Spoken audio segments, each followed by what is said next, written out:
So the third case, I'll be brief on this case. I know that the community is interested in it, and Shane Cronin appeared in Erie County Court today. Again, this was in front of Judge Barnese. This case was assigned to Judge Barnese, County Court Judge James Barnese, and Mr. Cronin was indicted by a grand jury, and that indictment was handed down in May of this year for an incident that happened in, I think, February 11th, 2025.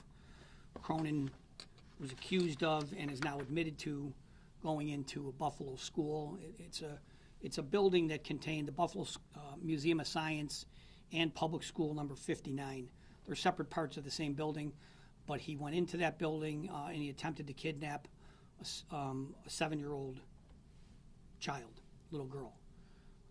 And he also was accused of attempted to lure a child, the same little girl, and endangering the welfare of a child. So let me just explain. The indictment included 5 separate counts. The attempted kidnapping in the second degree, the attempted luring of a child, the endangering the welfare of a child, burglary in the third degree, and the 5th count is attempted assault of a teacher who he punched.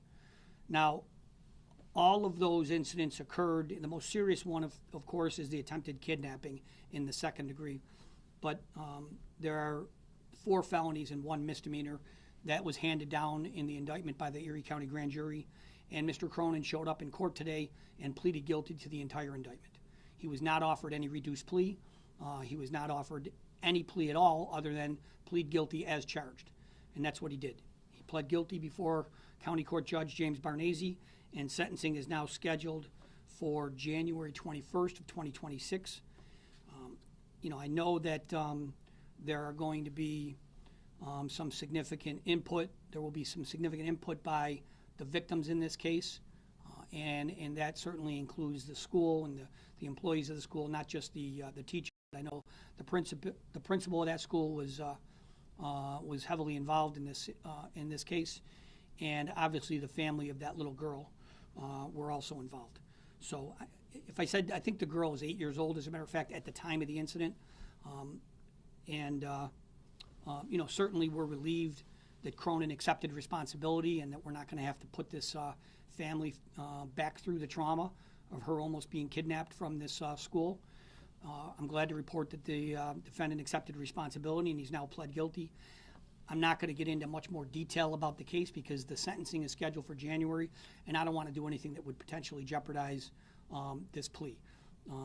But again, I'll be happy to take questions on it. I know some people were in court today, and you may have some questions.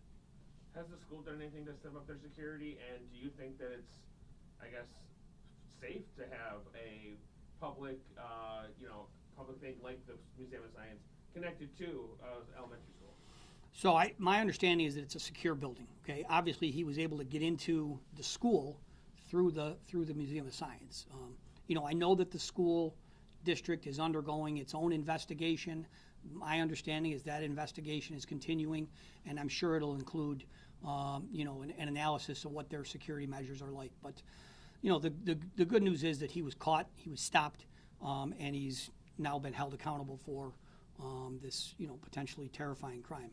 So, any other questions? Should parents be worried if their kids go to school there?